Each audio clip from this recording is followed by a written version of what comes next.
Welcome to my YouTube channel. In this channel, I will share with you the daily important news from a leading English newspaper, The Hindu. I will not only share the news from the newspaper but also share the related general knowledge hidden inside each and every news. My video will be exclusively helpful for those students who are preparing for competitive exam like UPSC, PSC, SSC. So let's start.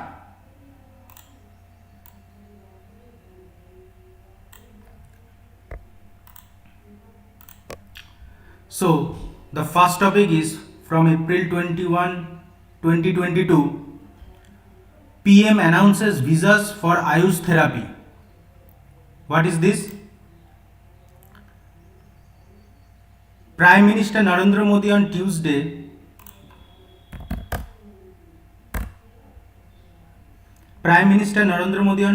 laid the foundation stone of World Health Organization Global Center for Traditional Medicine in Jamnagar. The WHO Chief Tedros Ghebreyesus and Prime Minister of Mauritius Sri Pravin Kumar Jugnauth were present at that event. So Prime Minister laid the foundation of World Health Organization Global Center for Traditional Medicine in Jamnagar, and the World Health Organization chief also present on that occasion, including the Prime Minister of Mauritius.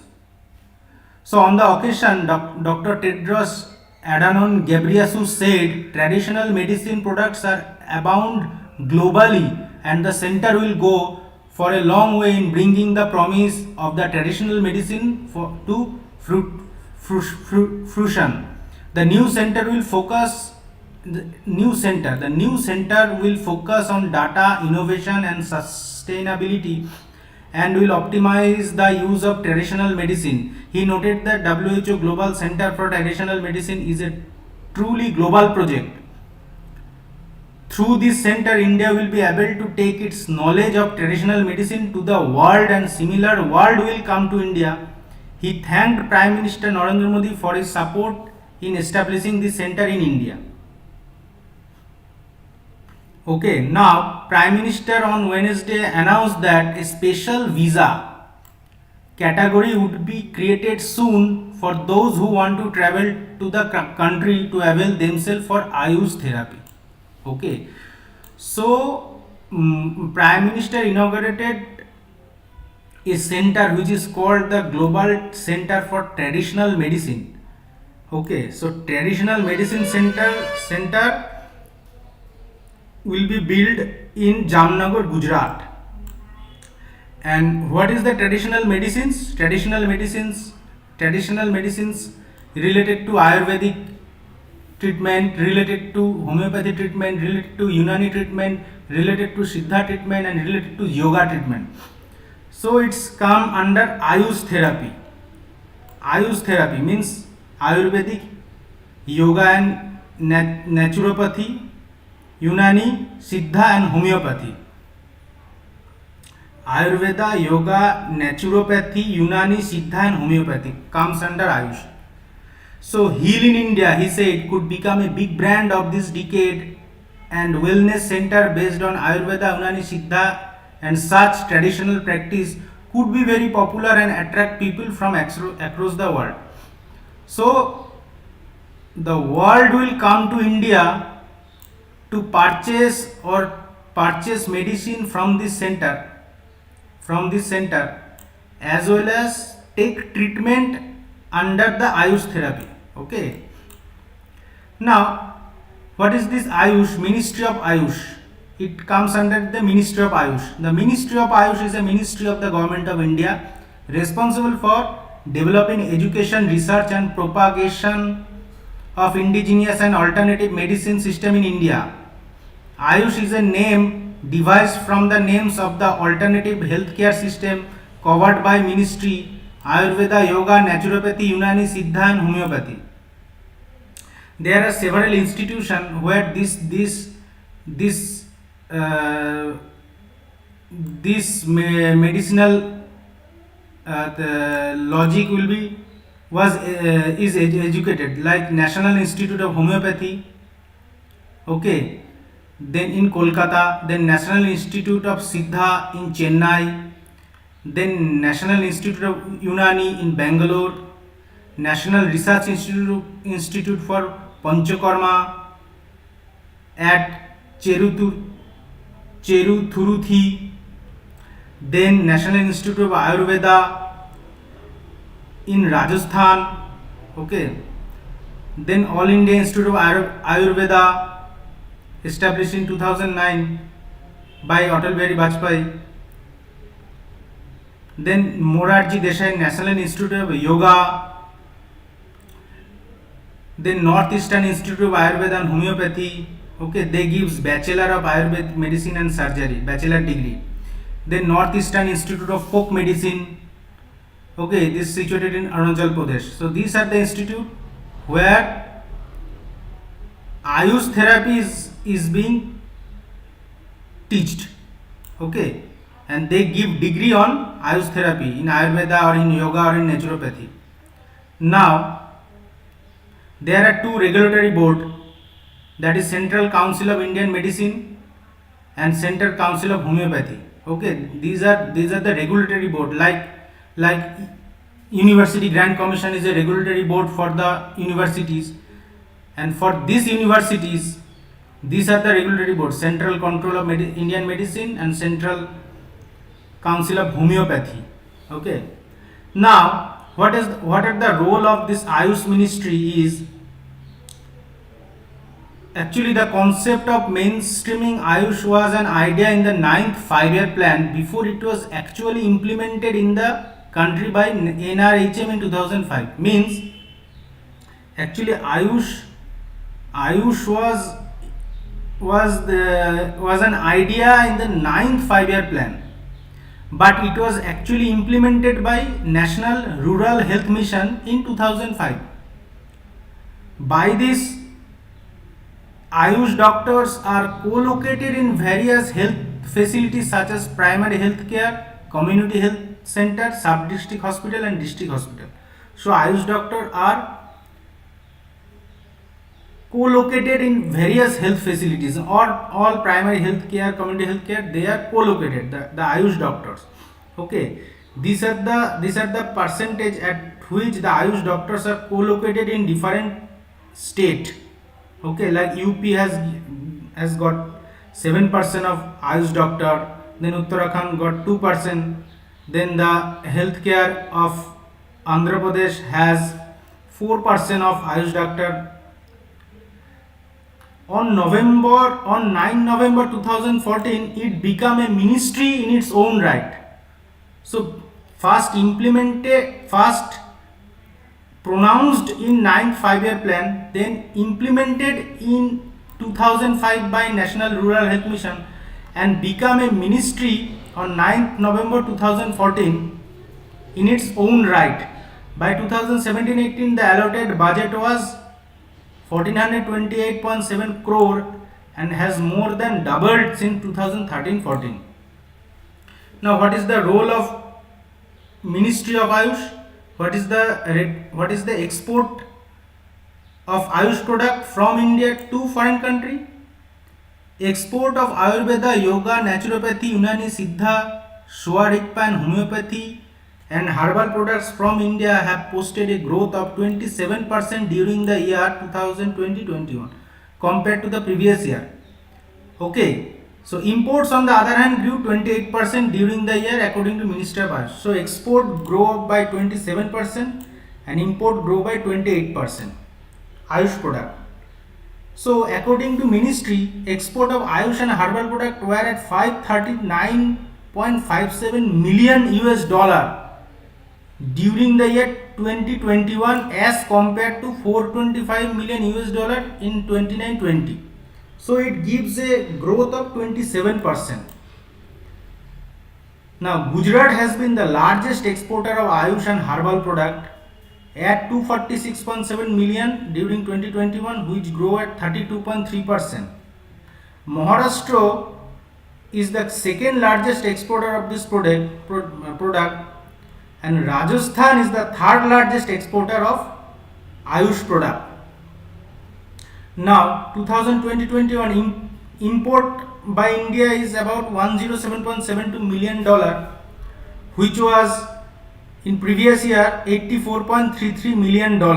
So a growth of nearly 28%. So export is nearly 539.757 million USD dollar, and import is nearly 107.72 million US dollar. So highly India export highly and income the revenue, foreign revenue, by exporting the Ayush product. Now let's discuss something about Ayurveda. I will discuss by a chart what is actually the Ayurveda. Charak Samhita in 1900 before Christ is the first book of Ayurveda, describe 350 medicinal plant. Okay. Then Sushrut Samhita 600 BC is the second book of Ayurveda, described about surgery. So in which book first surgery was described? In Sushrut Samhita. And Ayurveda, that is Charak Samhita. And nearly 400 medicinal plants, 60 drug of animals. Okay. Now according to Ayurveda, everything in universe is composed of Panchabhutas. The concept of Ayurveda is based on Panchabhutas, that is Prithvi, Jal, Tejo, Vayu, Akash, earth, water, fire, air, space. And the Panchabhutas are represented in human body as the doshas, dhatus and malas. Okay. So universe is made of these Panchabhutas, and human body are represented. The Panchabhutas are represented in human body as dosha, dhatu and mala. So this is the chart. Panchabhutas and human Panchabhutas are Prithvi, Jal, Tejo, Vayu, Akash. So how they are represented? Through dosha, dhatu and mala. Dosha is also called tridosha. So what are the dosha and what are the three dosha? Vata, Pitta and Kapha. Okay. Vata, the word Vatavaran comes from this Vata. Okay. Derives from space and air that moves. So Vata is related to space and air that moves. It is the energy of movement and force governing all biological activity. So any kind of biological activity which moves in human body is related to the Vata. Now as the wind in balance provides movement and expression to the natural world, Vata governs movement of energy in human body like breathing, talking, nerve impulse, movement in the muscle, tissue, blood circulation, elimination, urination, menstruation. So it is related to wind. First point is derives from space and air. So as the wind, when the wind flows in balance in normal speed, it provides movement, expression to the natural. Similarly in Vata, it also governs the movement of energy in human body. So what kind of movement? Any kind of movement, like breathing, like nerve impulse, like talking, movement in muscles, tissue, blood circulation, elimination, urination, menstruation. Now if the wind is not in balance and creates storm, unbalanced condition occurred in the nature. Similarly, not controlling Vata, human body will not be in balance. Same. Now location of Vata. So location of Vata in human body is colon, joints, bones, ears, brain, nervous tissue, etc. Means through which the energy can move. Okay, joint, bone, ear, brain, nervous tissue. Then Vata governs communication, flexibility, creativity, quickness of thought. This property of human is governed by the Vata. Next is Pitta.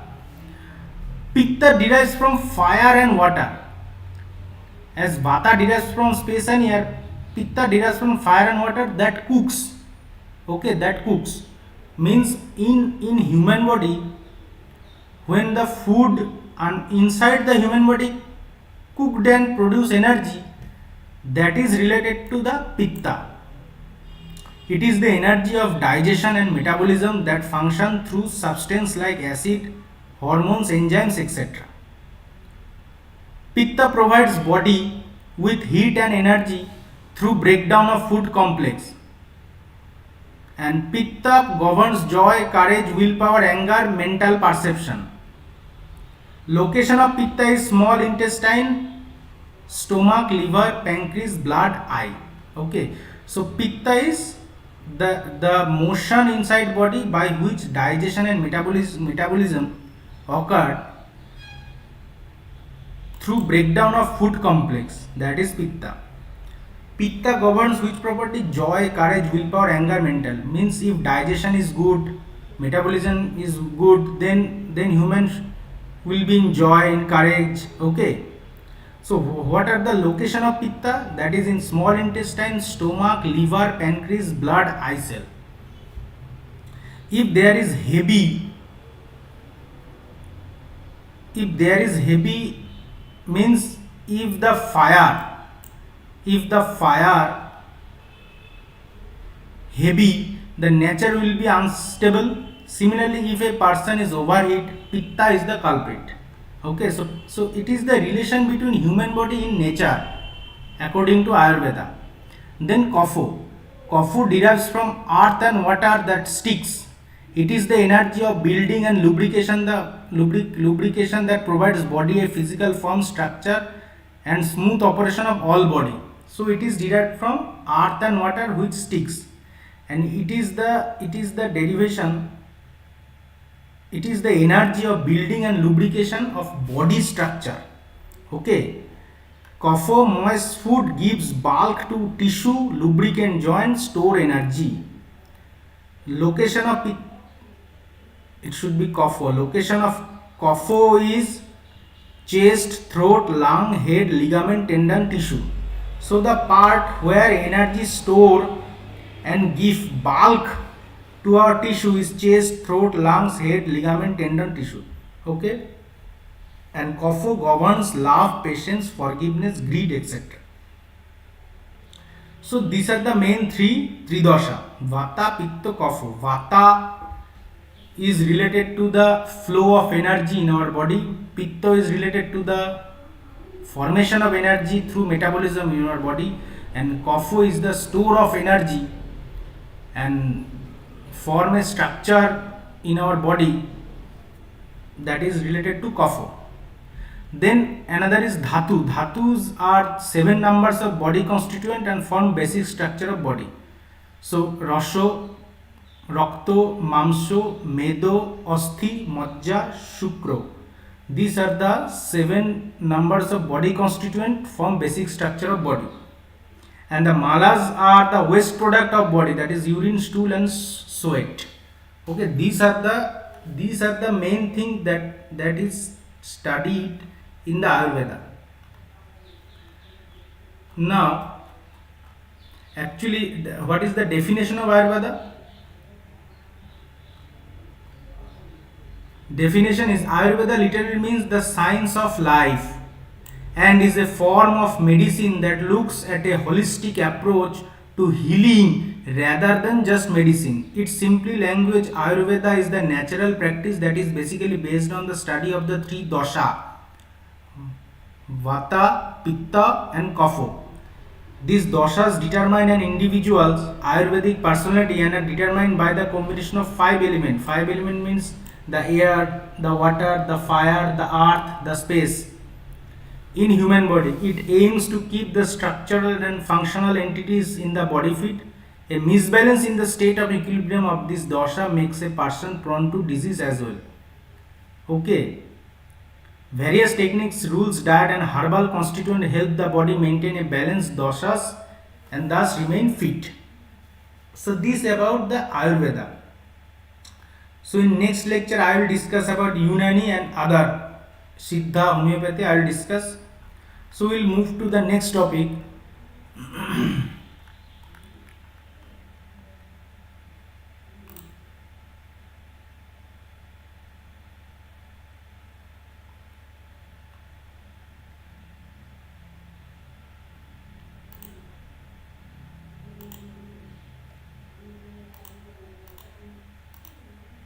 this Arunachal Assam to form panel to solve border row. What is this? So there is a border row between Arunachal Pradesh and Assam. These are the border. Okay, and they finally the two government form a panel to solve the border dispute. So first we look at the northeast. It is also known as seven sister. 1, 2, 3, 4, 5, 6, 7 state combined is also called as seven sisters. Arunachal Pradesh, Assam, Meghalaya, Tripura, Mizoram, Manipur, Nagaland. And Sikkim is also included in the northeast part. So if question come that name the state located in the northeast India, how many state? That is 8 state. That is the seven sisters and Sikkim. 1, 2, 3, 4, 5, 6, 7 and 8. Okay, and the road here in the Siliguri area of West Bengal, here the road here which joined the India with the northeast through this thin road, narrow road is called the chicken snake. If anything happens in this road, the entire northeast will get separated from the India. It is known as chicken snake. Now come to the point, the border dispute between Assam and Arunachal. What is the border dispute? What is the root of Assam Arunachal Pradesh border dispute? First we should know the root. Now Arunachal Pradesh, which was earlier a part of Assam, shares a boundary of roughly 800 km with the state. Okay. Now British in 1873 announced the Inner Line Regulation, demarcating an imaginary boundary between plains and frontier hill. So it was British who first drew a boundary line between plain and hill. Later the plain became Assam and the hill became Arunachal Pradesh, which was later designed as the Northeast Frontier Tract in 1915. So the frontier hill later called as Northeast Frontier. Okay, and this corresponding to the area that makes up present day Arunachal Pradesh. Okay, now after independence, the Assam government assumed administrative jurisdiction over the Northeast Frontier Tract. So after independence, Assam have the jurisdiction, Assam have the control over this area, Northeast Frontier Tract. Then and finally the Union Territory of Arunachal Pradesh in 1972, and it get separated, the Northeast Frontier gets separated in 1972 and form a Union Territory of Arunachal Pradesh and gained a statehood in 1987. So when the Arunachal Pradesh get its statehood? In 1987. However, before it was carved out Assam, a subcommittee headed by Assam Chief Minister, around 3648 square kilometer of the plain area of Balipara and Sadia foothills was transferred from Arunachal Pradesh, then Northeast Frontier, to Assam, then Darang and Lakhimpur districts. So in the time of separation and become a union territory, the Assam government captured this 3648 square kilometer plain area of Balipara and Sadia foothills, which was a part of Northeast Frontier area and later become the Arunachal Pradesh. So this remains the bones of concentration between the two states of Arunachal Pradesh, as Arunachal Pradesh refused to accept this notification as the basis of demarcation.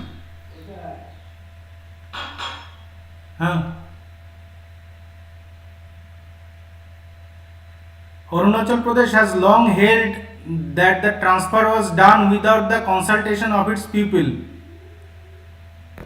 It was arbitrary, defective, and no tribal leader from Arunachal Pradesh was consulted before the land was transferred. So according to Arunachal Pradesh, without discussion with the tribal leader of Arunachal Pradesh, the land was captured by the Assam government. So there are many efforts of demarcation, okay, was commenced between the two governments but remain unsuccessful. Finally, the two governments form a committee, form a panel to solve the border law. So this is from this news. Then the next news is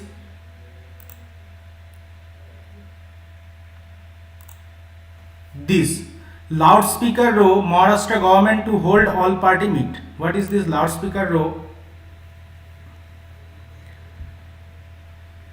With the Raj Thackeray led Maharashtra Navanirman Sena refusing to budge on its ultimatum to the Maharashtra government to remove loudspeaker from mosque by May 3. State Home Minister Dilip Walsh Patil on Wednesday said he would soon hold a meeting with top leaders of all political parties in the state as well as some organization before taking a final decision. So Raj Thackeray from Maharashtra Navanirman Sena has given an ultimatum to Maharashtra government to remove all loudspeaker from mosque by May 3. And he also told that if the loudspeaker is not removed from the mosque, he will install the loudspeaker in front of the mosque and start chanting the Hanuman Chalisa through the loudspeaker. So what is the background of this? What court have said on using loudspeaker at religious event on public place?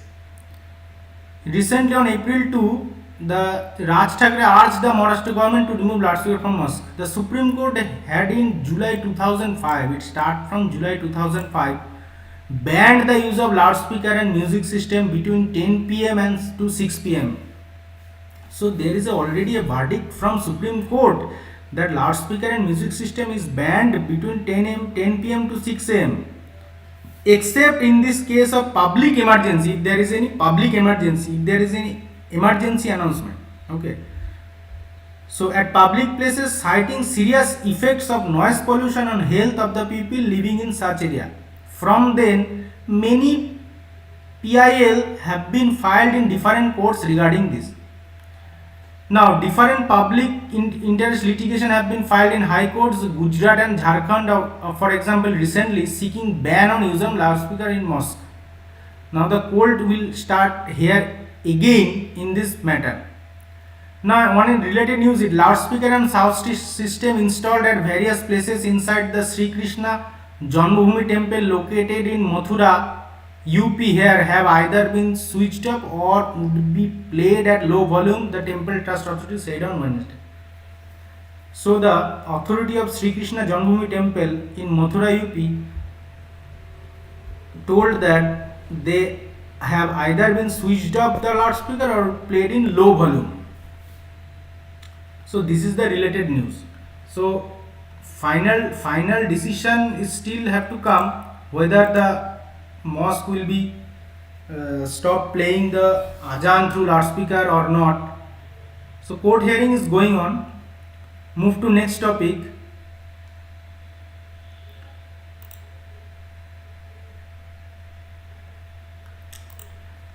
This is very important topic. Spell out stand on vote to implement climate change. High Court tells Center. What is the topic is? The Delhi High Court on Wednesday asked the centre to respond to a public interest litigation seeking the constitution of an expert committee to be tasked with laying out a roadmap for achieving the commitments made by India at the United Nations Framework Convention on Climate Change in 2021. So basically the High Court asking what are the progress of government who made a commitment in the United Nations Framework Convention about the climate change. So India in 2021 United Nations Climate Change has committed that they will take some action to protect the climate change, and High Court want to know what are the action already taken by the Union government. So what are the action taken by Union government is India's commitment to achieve net zero emission. Net zero emission means the carbon emission will be zero. India's commitment to achieve net zero emission by 2070 is akin to not just walking the talk on the climate crisis, but running the pot means India is really working on net zero emission of carbon. At the 26th Conference of Parties, COP26, COP26 means Conference of Parties, Indian Prime Minister Narendra Modi declared five-fold strategy that is termed as Panchomitro to achieve this feat. What are the five strategy that Modi promised in the United Nations Conference of Parties, that is known as COP26? That is, India will get its non-fossil energy capacity to 500 gigawatt by 2030. India will meet 50% of its energy requirements from renewable energy by 2030. India will reduce the total projected carbon emission by 1 billion tons from now onwards till 2030.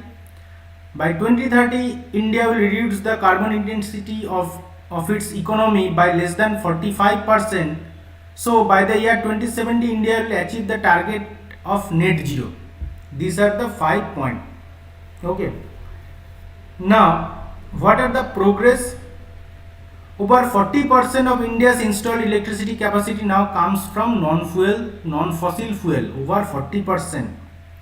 In a significant development, Ministry of New and Renewable Energy said the country has achieved its national determined contribution target with total non-fossil based installed capacity of 157.32 gigawatt, which is 40% of the total installed electric capacity of 392.01 gigawatts. So total generated electric capacity is 392 gigawatt in India, and out of which 157.32 gigawatt is produced from the non-fossil fuel.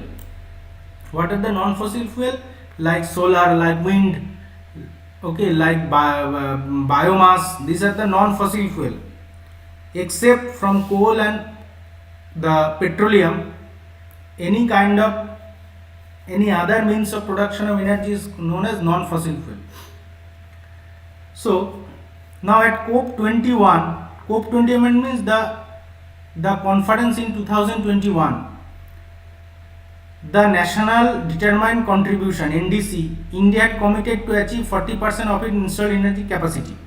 So 2021, India has committed to 40%, and India already done it. 40% installed capacity comes from non-fossil fuel. Okay, and India committed that 40% installed capacity electricity from non-fossil fuel sourced by 2030. India committed that they will achieve it by 2030. But the country had achieved this target in November 2021 itself. Means before 10 years earlier, India achieved the target. In line with the Prime Minister's announcement at the recently concluded COP26, the government is committed to achieving 500 gigawatt installed electric capacity from non-fossil fuel by 2030. Now, how the government is doing this? What is the step government has taken? That is, some major investment has done. That is, India ranked third on year-wise renewable energy country attractive index. In February 2022, Produce Technology announced winning the bid for India's single largest hydropower carbon credit project with Satluj Jal Vidyut Nigam, which will create more than 80 million carbon credit. Now in February 22 again, Husk Power System, a renewable energy company working towards rural electrification, secured a $4.2 million loan from the Indian Renewable Energy Development Agency. Then 2021, India's largest energy provider Tata Power was awarded a contract by the Maharashtra State Electric Distribution Company to set up a 300 megawatt wind solar hybrid power plant. Then again in October 21, Reliance New Energy Solar announced two acquisition of build more capabilities. REC Solar Holding, a Norway-based firm, and Starling and Wilson Solar based India exceeded $1 billion, are expected to contribute Reliance target for achieving the capacity of 100 gigawatt of solar energy at Jamnagar, Gujarat by 2030. So these are the then Adani Group, Copenhagen Infrastructure Partner, National Thermal Power Corporation. These are the steps government has taken till now. Okay, the Solar Energy Corporation of India implemented large-scale central auction for solar park and has awarded contracts for 47 park with over 25 gigawatt of combined capacity. So these are the steps government has taken through which India has already achieved 40% of generation of electricity by using the non-fossil fuel. Now, another related topic is biofuel. Biofuel is also a non-fossil fuel. Biofuel is liquid fuel that has been made from biomass, a collective term referring to crops, plant residues, organic waste and anything that originated from living organism. The most common form of biofuel is ethanol. Ethanol is very common today. So biofuel is made from biomass. And what is biomass? Biomass is the waste, is the organic waste, wood product, plant waste, okay, or maybe industrial waste also. So biofuel is liquid fuel like petrol, diesel. It made from biomass, okay. And the most common example of biofuel is ethanol. Now what is ethanol? Ethanol is a typically made from sugars found in grains such as corn, barley and sorghum. Ethanol is generally used as a replacement for petroleum derived gasoline in automobiles and other technology systems that have traditionally used petroleum gasoline. So ethanol is made from sugar in grains such as corn, barley, sorghum, generally used as a replacement of petroleum. Very important point. Derived gasoline, automobiles and other technology systems that have traditionally used petroleum gasoline. So what is the replacement of petroleum? So ethanol may be a replacement of petroleum as a liquid fuel. And another eco-friendly product is biodiesel.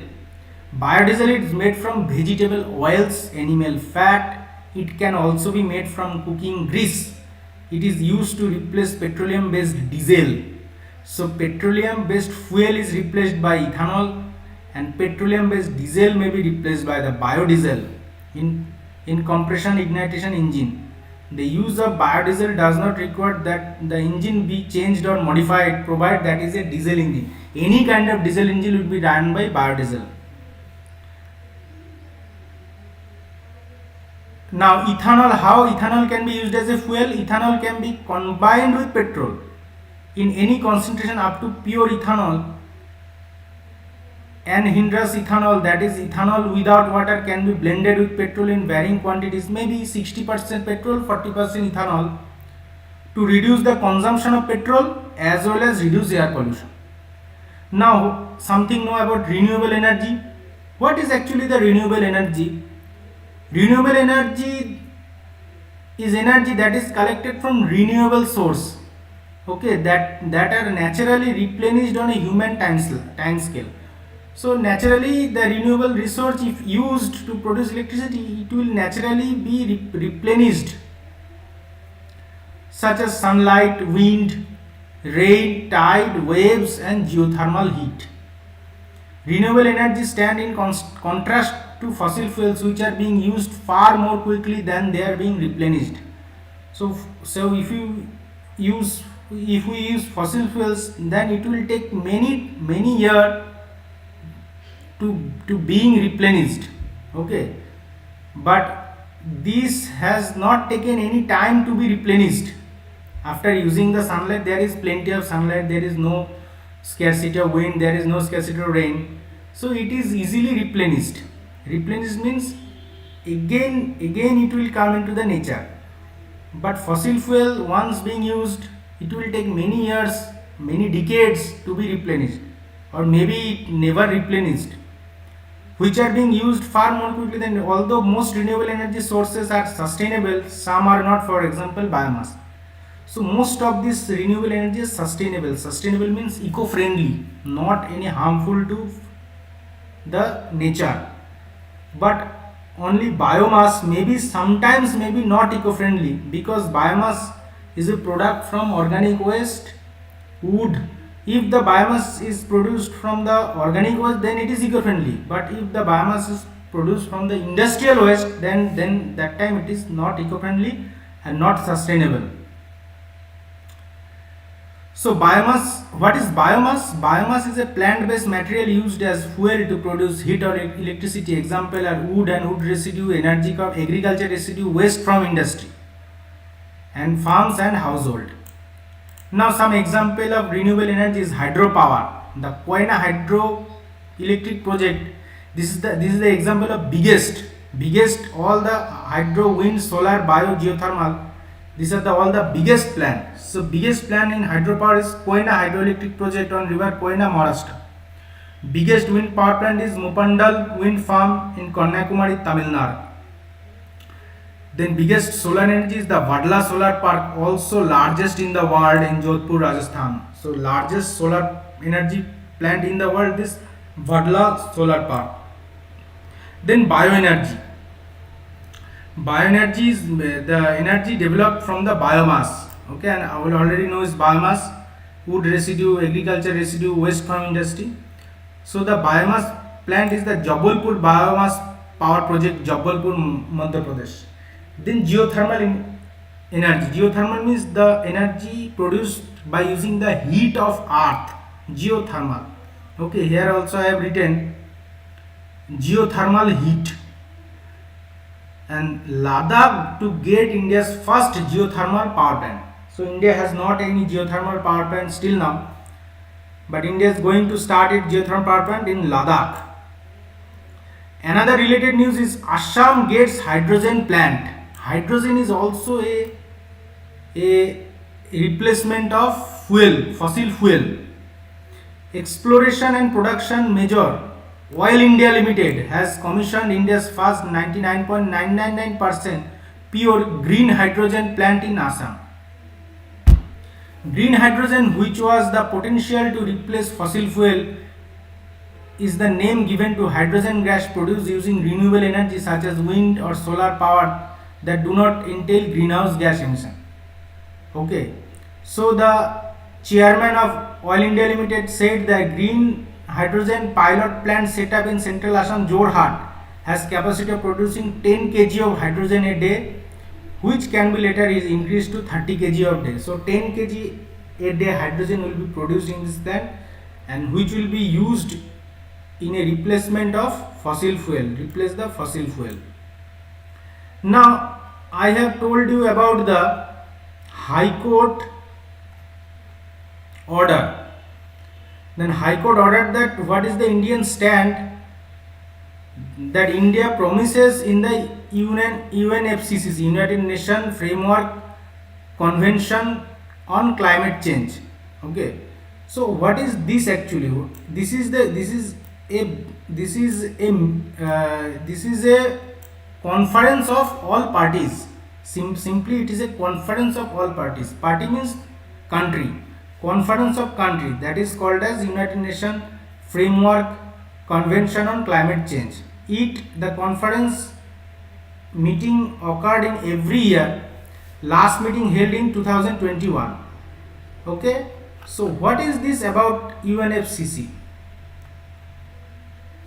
The UNFCCC established an international environment treaty to combat dangerous human interference with climate system.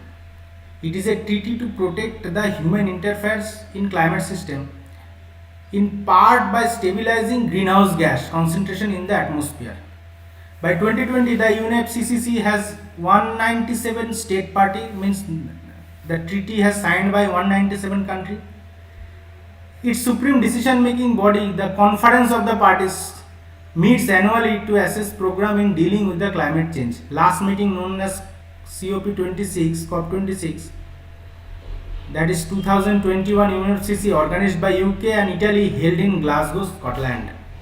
So India joined this meeting and promised that by 2070, what is the main promise done by the Indian Prime Minister? The 2070 India will achieve target of net zero. means there will be zero carbon emission, means the total fuel will be produced from renewable energy. Now, so these are the related topic with this news. Now, another related topic with this news is here: sea may inundate many cities by 2050. So many cities by 2050 will be under the sea. What is the serious news is, as per study by RMSI, a Noida-based IT consulting firm, RMSI has done a study on Intergovernmental Panel on Climate Change report. So Intergovernmental Panel on Climate Change (IPCC) published a report, and this firm has done a study on this report, that and they are saying that after analyzing the report, that key coastal cities, due to rising sea levels by 2050, a significant number of population, poverty and infrastructure in Kochi, Thiruvananthapuram along with four other cities, Mumbai, Chennai, Vizag, Mangaluru, will be underwater. So IPCC published a report, and this institute has studied the report and conclude that these coastal cities, Mumbai, Chennai, Vizag, Mangaluru, including the Kochi and Thiruvananthapuram, will be underwater by 2050. It's a very serious news. The IPCC, that is Intergovernmental Planet on Climate Change Assessment report, indicates that India's sea level will rise significantly by 2050. Sea level rise in North Indian Ocean occurred at a rate of 1.06 to 1.75 mm per year from 1874 to 2004 and has accelerated to 3.3 mm per year in the past 2.5 decades. RMSI used its coastal flood modeling capability to map the city's inundation level based on various sea level rise forecast study. So now, what is this Intergovernmental Planet of Climate Change? Is an intergovernmental body. Intergovernmental means there are many countries. There are many countries who form this intergovernmental panel on climate change. So this is a panel consists of the member from many countries, from the participating country. It is a part of United Nations, responsible for advancing knowledge on human aid climate change. So its work is related to climate change. Okay. So what is the difference between IPCC and UNFCCC? UNFCCC is a meeting that is known as Conference of Party. It is a meeting, and there is a special panel of member that is known as Intergovernmental Panel on Climate Change. So the panel mainly take the decision, okay, in the UNFCCC meeting. So maximum member of UNFCCC is also member of the panel, this intergovernmental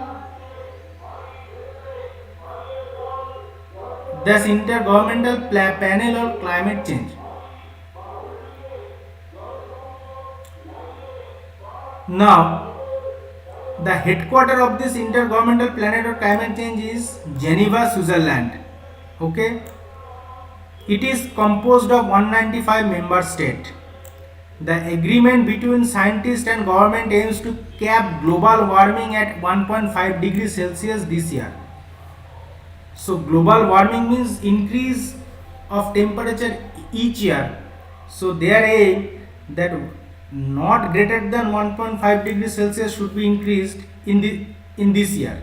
Okay. So they decided that the total earth temperature will not be increased more than 1.5 degree with respect to the previous year. Cap the global warming at 1.5 degrees Celsius this century, not this year, means the century, means that from the 2001 to 2000 to, from 3000 from 2001 to from 2001 to 2100 2100. From this century, the temperature should not increase more than 1.5 degree. But what happened actually, already temperature become 1.1 degree Celsius higher than pre-industrial baseline. So the temperature should not increase more than 1.5 degree on 2100 year. But in 2022 already 1.1 degree Celsius increased. So it points that this landmark will not be the temperature must increase beyond this 1.5 degree Celsius. So the panel sit and decided that we should go for this. We should go for this, that is called as net zero. All the countries should look for net zero emission of carbon. Otherwise, the global temperature in this century will move beyond 1.5 degrees Celsius. That is the boundary decided by the IPCC. Now, what is the actually climate change and how the climate change is happening in the society? Climate change includes both global warming and its impact on earth weather pattern. There have been previous period of climate change before the evolution of human or before the evolution of organic matter.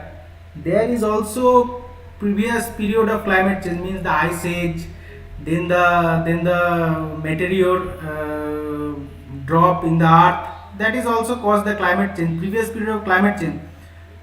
But current changes are distinctly more not due to natural cause. Instead, they are caused by the emission of greenhouse gases, mostly carbon dioxide and methane. Burning fossil fuel for energy use creates most of this emission. Agriculture, steel making, cement production and forest loss are additional sources. Greenhouse gases are transparent to sunlight, allowing it through to heat the earth's surface. When the earth emits the heat as infrared radiation, the gases absorb it, trapping the heat near the earth's surface. As the planet heats up, it causes changes like the loss of sunlight reflection, snow cover, amplify global warming. So we know this, when the sunlight came and absorbed by the earth, and after when the earth reflects the sunlight, it becomes an infrared layer and reflected again by the greenhouse gases. So the infrared layer cannot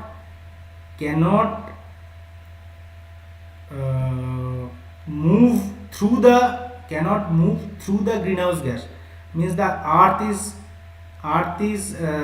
surfaced by the greenhouse gas, the carbon dioxide, the methane, the H2O particle, also greenhouse gas. So the infrared cannot go through the greenhouse gas and reflect back to earth and increase the global temperature. Now we should know about the examples of greenhouse gas. So is a gas that absorbs and emits radiant energy within the thermal infrared range, causing the greenhouse effect. The primary greenhouse gases of earth temperature are water vapor, primary, then carbon dioxide, methane, nitrous oxide, ozone. Without greenhouse gas, the average temperature of earth's surface would be minus 18 degrees Celsius rather than the present average is 15 degrees Celsius. The atmosphere of Venus, Mars, Titan also contain greenhouse gas. So if there is no greenhouse gas, so all the reflected infrared radiation, heat radiation will be back to the atmosphere, and the temperature become minus 18 degrees Celsius. So without the greenhouse gas, the temperature become minus 18 degrees Celsius. Just like what happened in Mars, the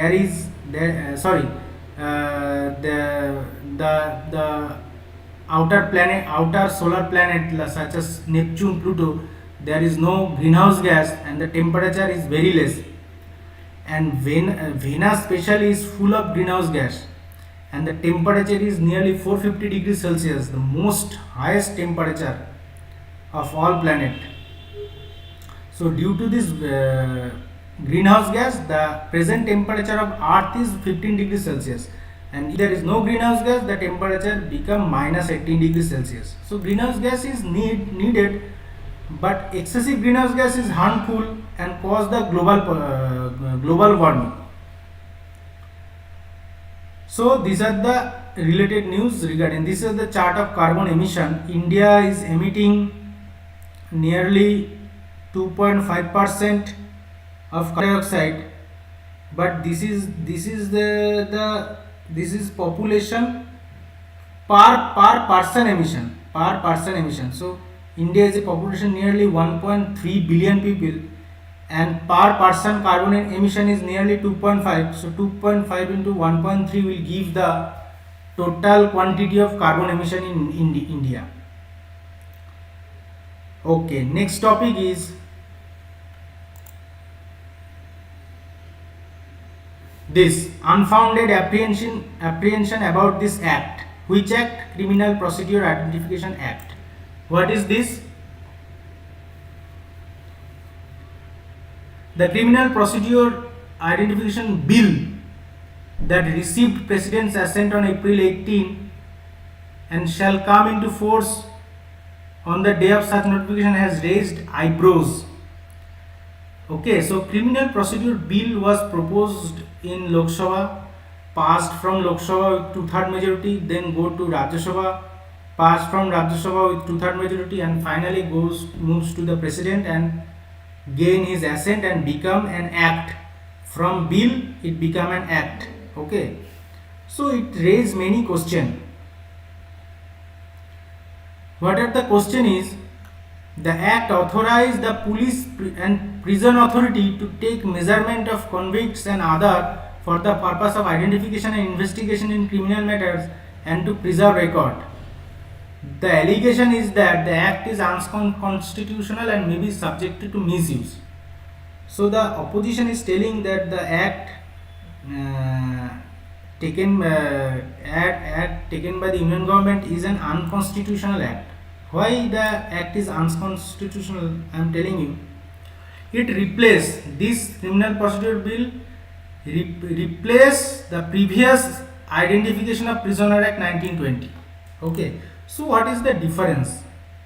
So previously 1920 Act, data permitted to be collected: fingerprints, footprints, impression and photograph. So police collected fingerprints, footprints, impression, photograph from the accused person as per 1920 Act. But as per 2022 Criminal Procedure Identification Act, police will collect this data including biological sample and their analysis, behavioral attributes including signature, handwriting. Examination under section 53-58 of CRPC includes blood, semen, hair samples, swabs and analysis such as DNA profile also. These are the main change of the 2022 Criminal Procedure Amendment Bill, and the opposition says that collecting this data is unconstitutional. Okay. Next is person whose data may be collected. Convicted or arrested for offence punishable with rigorous imprisonment of 1 year or more. Means only rigorous imprisonment or 1 year more. Punishable offence. If the person convicted with a punishable offence, then only the data will be taken. Which data? These three data. As well as person ordered to give security for good behavior and maintaining peace. Any person is not maintaining peace or not maintaining behavior in the society, then he will be asked, ordered to maintain peace, and this data will be was collected from this person. Then order from magistrate may order in other cases collecting from any arrested person to aid criminal investigation. So if magistrate means judicial magistrate, if ordered, then the police will collect the data from the convicted person by order from the magistrate. And now, what is the new rule is, convicted or arrested for any offense, the police will collect this data. Okay, previously it was only for punishable with rigorous imprisonment, but now it is bring down to any offense. However, biological samples may be taken forcibly only from person arrested for offences against woman or child, or if the offence carries a maximum of 7 years of imprisonment. So, biological sample will be taken. Biological sample means this blood, semen, hair samples, swabs, DNA profiling. These samples will be taken only if the accused person done an offence against woman or child, or a rigorous offence carries a maximum 7 years of imprisonment. Otherwise, this fingerprint, footprint, impression, photograph, as well as their signature, handwriting, etc., will be collected for any kind of offence, not for only rigorous punishable offence for 1 year. Then person detained under any preventive detention law. Preventive detention law means, suppose national criminal law, that is a detention law, means police can take detention to any accused person without any explanation. That is national criminal law. So police detained under any preventive detention law in case of destroy the security of nation, then this all data will be collected from that accused person, as well as on the order of magistrate for any person, not just an arrested person, to aid investigation. Not just an arrested person, from any person on behalf of order of magistrate, police can collect the data. Now, who will collect the data? Investigating officer in charge of a police station, or from rank of sub-inspector. According to previous bill, and according to new bill, officer in charge of police station or of rank head constable or above, in addition a head warder of prison. Who will give the order? Magistrate. And here metropolitan magistrate or judicial magistrate of first class. In case of person required to maintain good behavior of peace, the executive magistrate. So metropolitan magistrate or judicial magistrate are same. Both are the magistrate in the criminal court. Metropolitan is for big cities and judicial magistrate is for small cities. For criminal court, both are the magistrate of criminal court in the district and session court. And in case of only say that you should maintain good behavior and good peace, the executive magistrate can also order. Executive magistrate means the district magistrate or the additional district magistrate can also order to collect data from a person who is not maintaining good behavior or peace. So this is the new version of this bill, which is called as unconstitutional by the opponent. Now the next topic is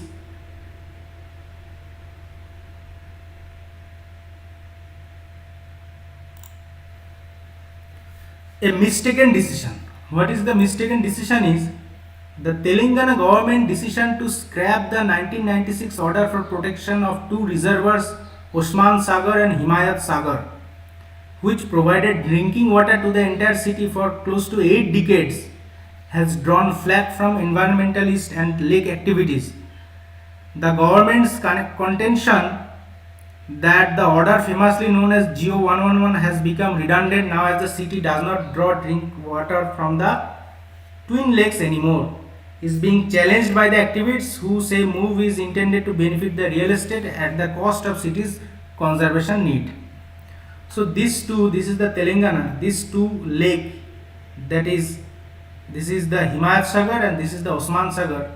From these two lake, the twin city, that is Hyderabad and Secunderabad, the drinking water was supplied from this two lake, and the government was protecting this two lake. But now the government has scrapped the order for protection of two reservoir, because the twin city, that is Hyderabad and Secunderabad, is not collecting drinking water from this twin city as the population increase of population. Okay, so government has done an alternative solution. Okay, but the environmental is very concerned, and they are saying that this move is intended to benefit real estate at the cost of cities conservation needs. So this is the news. Then the news is, important news is,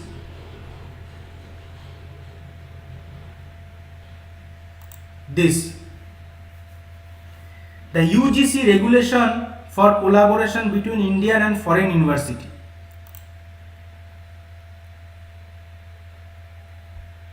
The UGC regulation for collaboration between Indian and foreign universities tie-up. It is a tie-up between India foreign varsities simplified. Means there is a tie-up between Indian institute and a foreign institute. One Indian institute will be tie-up with another foreign institute. Okay. So this is about the UGC regulation for collaboration between Indian and foreign institute. What is this?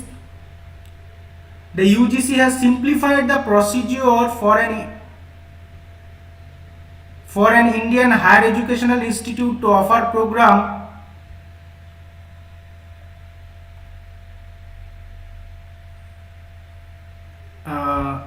Indian Higher Education Institute to offer program in collaboration with foreign universities by entering into a memorandum of understanding with each other directly if they meet certain eligibility criteria.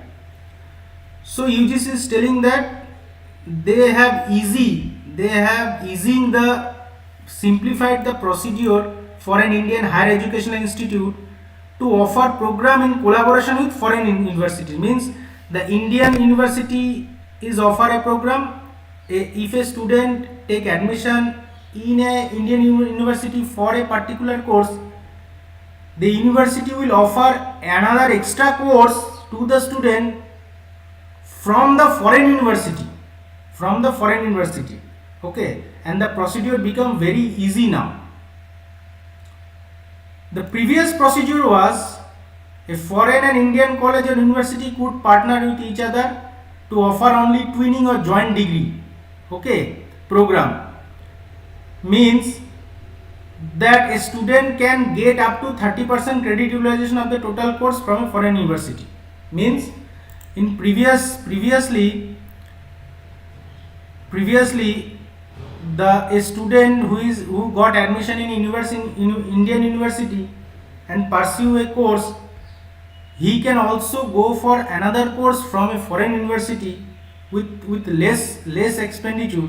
But the problem was there is a method of twinning a joint degree. Means the Indian institute will give a degree to the student, but the foreign institute will give a certificate only to the student, not a degree.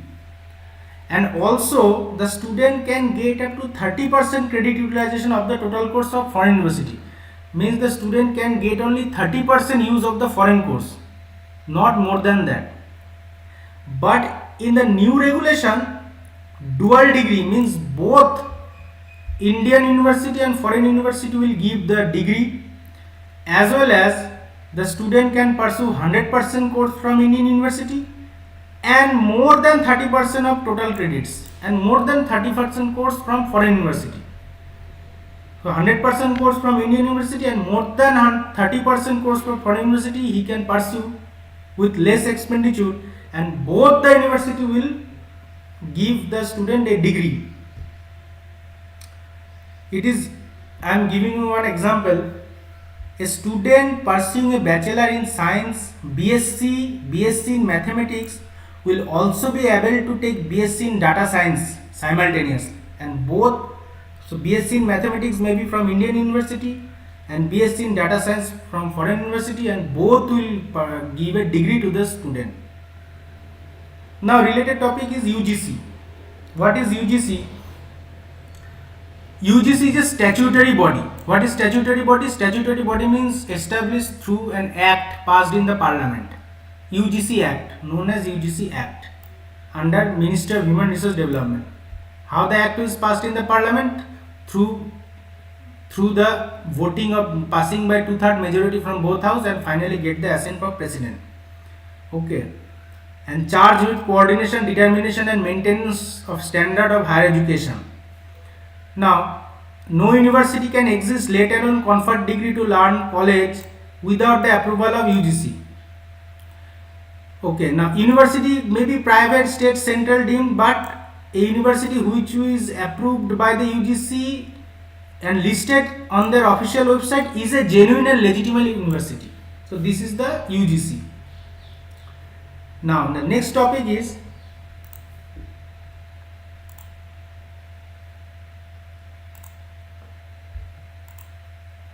this: judges must give reason for bail decision, says Supreme Court. So judges are duty bound to give reason for granting or denying bail, especially in case involving serious offence and hardened criminal. The Supreme Court has held cryptic bail order without giving any reason have no place in the judicial system. It said on 12th day. So, okay. Now, so judges have to give the reason behind why they approved or reject the bail claimed by any accused person. So, what is the bail? What is bailable offence? Bailable offence is a less serious offence. So, less serious offence, that is known as also bailable offence. So, how the bail can be granted in case of bailable offence? First is after got arrested by police and spent some time in the police custody. Then the bail can be claimed. Before the arrest, the bail cannot be claimed. Okay. Before arrest, the bail can also be claimed. That is another bail. I am right now talking about general bail. Okay. That is bail in bailable offence. After got arrested by the police and spent some time in police custody, the case is a less serious offence. At that case, matter of right to get bail by the constitution means if the person is arrested in less serious offence, means in bailable offence, then it is a matter of his right to get bail by the constitution, means nobody can deny his bail. Then bail will be granted by police after deposit securities in terms of money or asset. Simultaneous investigation process will be going on. Then non-bailable offence is serious offence. How the bail in non-bailable offence means bail also be granted in case of non-bailable offence also.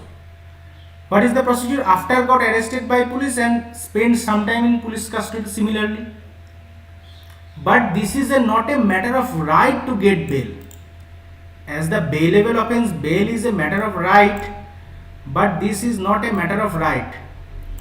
Okay. You can be granted bail or can be rejected to get the bail. Bail will be granted by the judicial magistrate after deposit securities in terms of money or asset. So in this case, bail will be granted or rejected by the judicial magistrate. But in bailable offence, bail will be granted by the police itself. In this case, cannot leave the country if magistrate find the culprit is a very influential and may tamper evidence. Bail may not be granted and will send him judicial custody from police custody.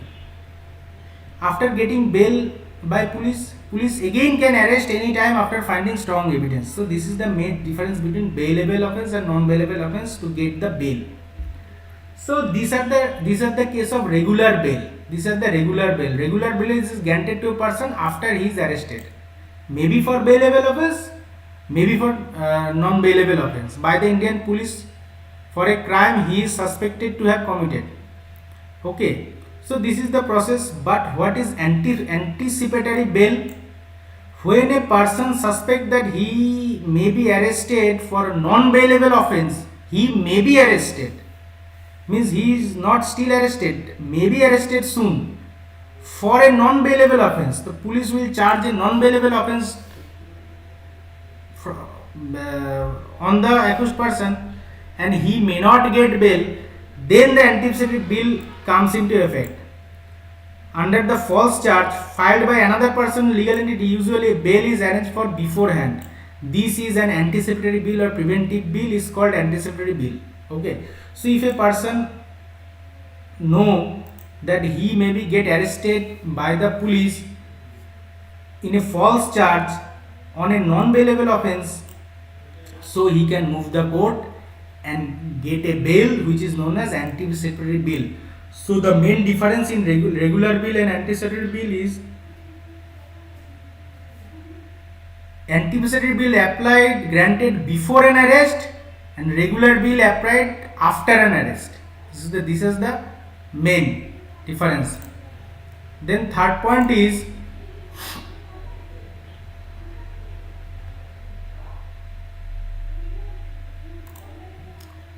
Adani Group to invest 10,000 crore in West Bengal, very big amount. Gautam Adani, chairman of the Adani Group, on Wednesday said that over the next decade his group investment in West Bengal would exceed 10,000 crore. It's a very huge amount. Okay. Now, next important topic is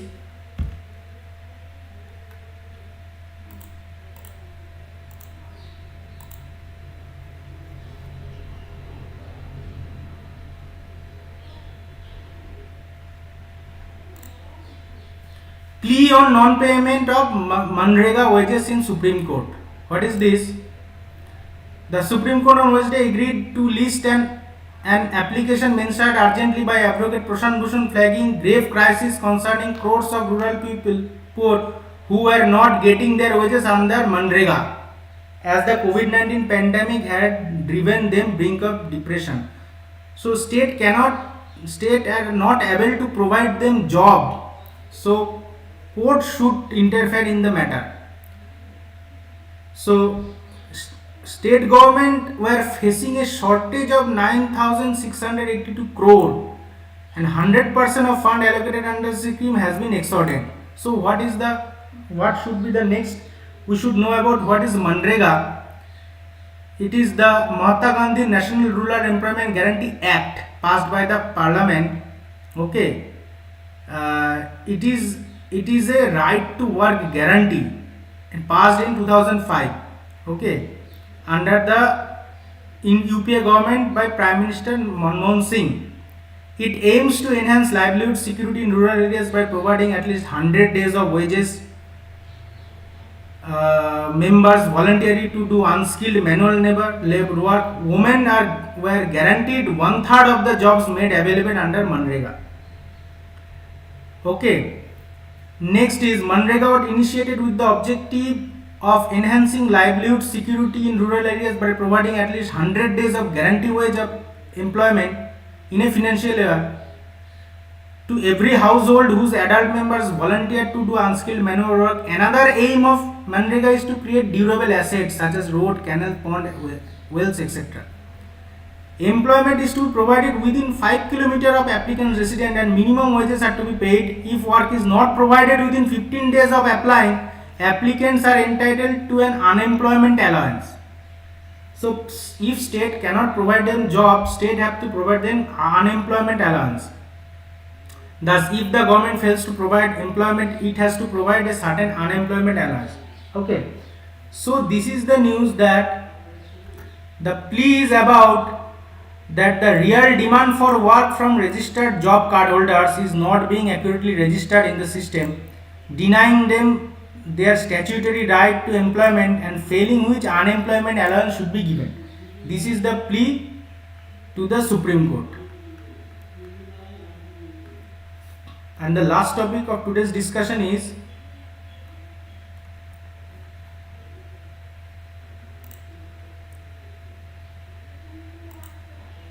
sixth scorpion takes to water. This is the sixth and last of the French Scorpion class submarine Is Ugc. Sixth submarines. There are 5 submarines. French Scorpion class submarine Is Ugc was launched into water at Majagaon docks in Mumbai. The 6th submarine will now commence setting to work various equipment there, herbal trials. So it will do trials. The crew will thereafter sail the submarine for the rigorous sea acceptance trials, after which submarines will be delivered to the Indian Navy by the next year. Okay, so this is the INS Vexir. The 6 submarines were built under Project 75. So 6 submarine was built under Project 75. What are the 6 submarine? First is INS Calvarius, commissioned in December 2017. Then IS Khandarin in September 2019. INS Bagir in November 2020. INS Karachi in March 2021. INS Bela in November 2021. Finally, now April 2022, this INS Vexir. Now, what is Project 75? Project 75 class submarine or P75 are for short are a planned class diesel electric submarine which are to be built for the Indian Navy.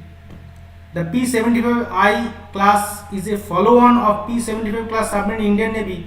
Under this project, the Indian Navy intend to acquire 6 conventional diesel electric attack submarine which will also feature advanced capabilities including air independent propulsion, ISR, Special Operation Forces, anti-ship warfare, anti-submarine warfare, anti-submarine land data capability. Okay, all 6 submarines are expected to be constructed in India under Make in India initiative, seeing transfer of technology from different foreign nations.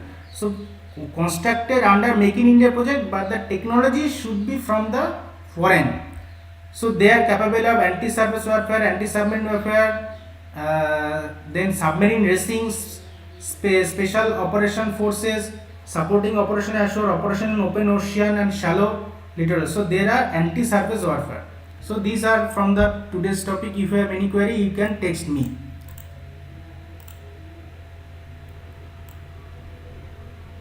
Okay friend, if you like my analysis, please like and subscribe my channel. We will meet next day.